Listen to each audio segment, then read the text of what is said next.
So mga kabilbil, yan ang bumungad sa akin.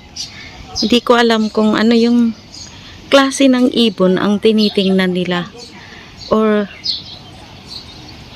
pinagkakaabalahan nila na makunan ng mga photo. Kasi nandyan sila lahat sa side na yan. Nag-aantay ako ng bus. Sila yung grupo ng mga photographer na hindi ko alam kung ano yung inaantay nilang ibon or something na dumaan sa harapan nila. Andyan sila lahat. So, nandito tayo. Kaantay tayo ng minibus. Sakyan natin. Today is Sunday, last Sunday ng April. Late na akong umalis. 11 o'clock. Ayan. 11 o'clock. Hindi ko alam kung anong klaseng ibon, but definitely ibon ang kanilang pinagkakaguluhan. So, hindi ko alam kung alin. So, wait natin.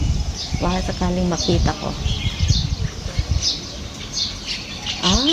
So yung mga lumilipad na yan na dumadaan kasi nagma-migrate. So, nagtatago yung mga photographer para hindi mapansin ng ibon. Pero may isang babae na talagang dyan pa. O, ayan na yung bus ko. Sasakay na ako. Para tayo ay makapamasyal. Ayan. Parating na yung aking bus.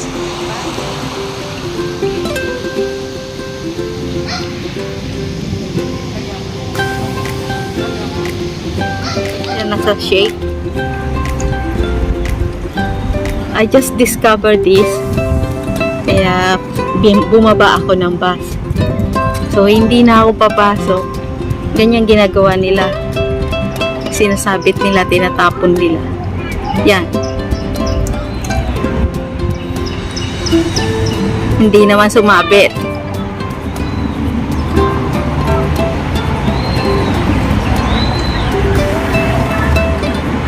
Antayin ko silang makasabit.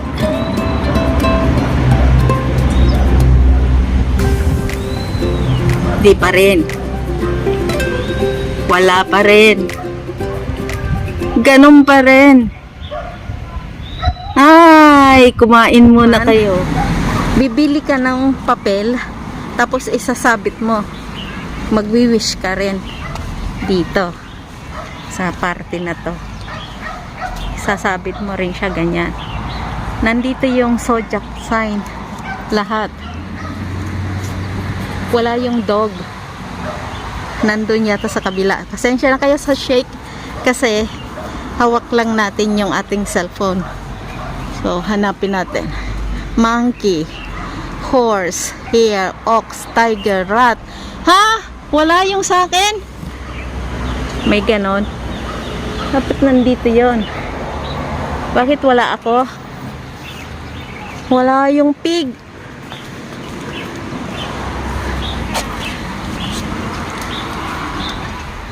Wala nga. Lahat to. Oy, ayaw nila sa pig. So, hindi ko to plinano.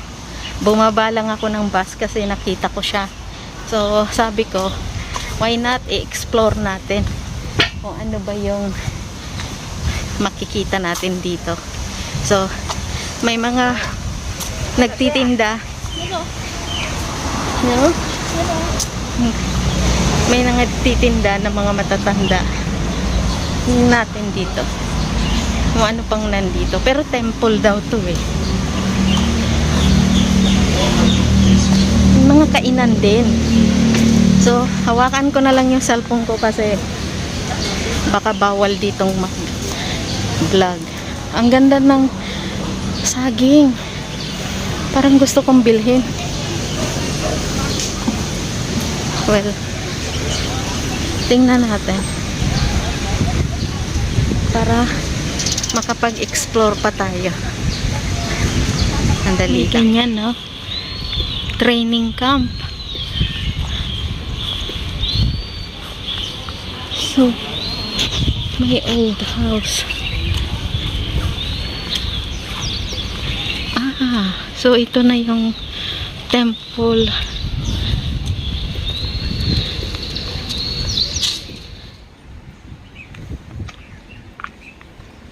So mga kabilbil, dito ako interesado sa view dito sa likod. Kasi ang sarap magpalipad ng drone. Kaya try natin. Hindi naman siya kalayuan. Pero may parang tulay doon. So let's see kung ma-explore natin to. Wait lang. So mga kabilbil, naikabit natin yung ating cellphone.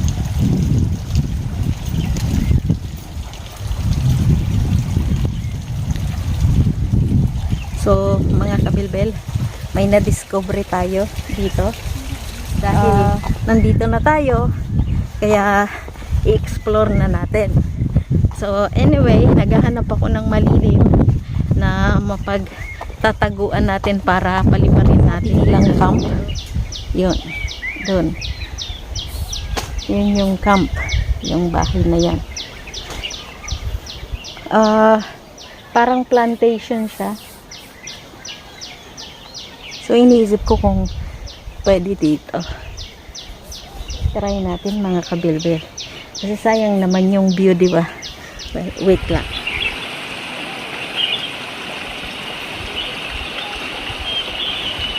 So mga kabilbil, mainit. Sobrang init kaya ako yung nakapayong talaga. As in talagang hindi ko kaya yung init. Pero dahil sa napakaganda nitong napuntahan ko, kaya todo na ang ating paglalakad. Hindi ko na ikinabit sa aking gimbal yung aking cellphone kasi para hindi na ako magtanggal.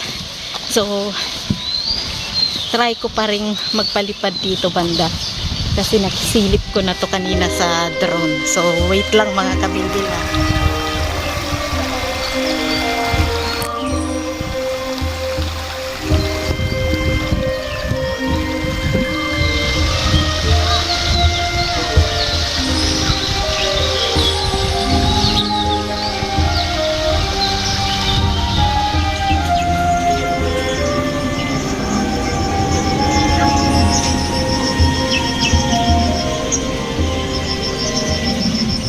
So mga kabilbil, binabaybay ko pa rin tong itong sapa. Ayan, may mga na pumunta rito at hindi ko rin alam na may ganito. Kasi syempre pag nagsasakay ka ng bus, yung mapapansin mo lang mayroong mga bumababa. Pero hindi mo alam kung saan pupunta. Na-curious ako kasi nabasa ko yung wishing tree.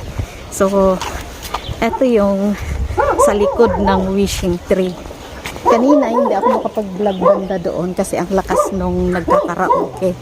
I think mga Pilipino. Kasi ang boses pa lang nakilala mo na. Tsaka ang daming aso. Ang lalaki ng mga aso dito mga kabilbil. Sobra. Ang dami. Mahabang mahaba siguro to. So ang uuwian ko is down there. There. Yung pagitan na yan. So yan dumadaan yung bus. So pag hindi ko pa nahanap yung bus stop, baka until Kamsyong maglakad ako. Well anyway, maaga pa naman at hindi ito bundok. So kitang kita ko dito yung Taimushan. Ayun, yung Taimushan. There. Yan yung Taimushan. So kaya maganda tong lugar. Eto, Taytuyan. Ito. So, all the way Taytuyan. Going to Songshoy. hindi ko bigkas ng maayos. Talagang nilagyan nila nitong parang lakaran. Siguro pag maraming tubig, mataas ang tubig dito. Napakaganda ng irrigation nila. Naririnig ko yung bus. So, meaning, hindi malayo ito sa highway. Kasi, ayan, may nagsisiga, oh. Parang probinsyang ang dating. Yan. De. So, ayan, sumilaw na yung ating haring araw. Kaya, ibabalik ko na naman sa ulo ko tong aking payong. Ayan, makikita nyo naman na suminag na. And I have still 3 battery left para magpalipad ng drone. Pero kailangan doon naman sa una-unahan para maiba na, diba? So, wait muna, magpayong muna tayo mga kabilbil. Kasi matututong tayo dito. Wait lang.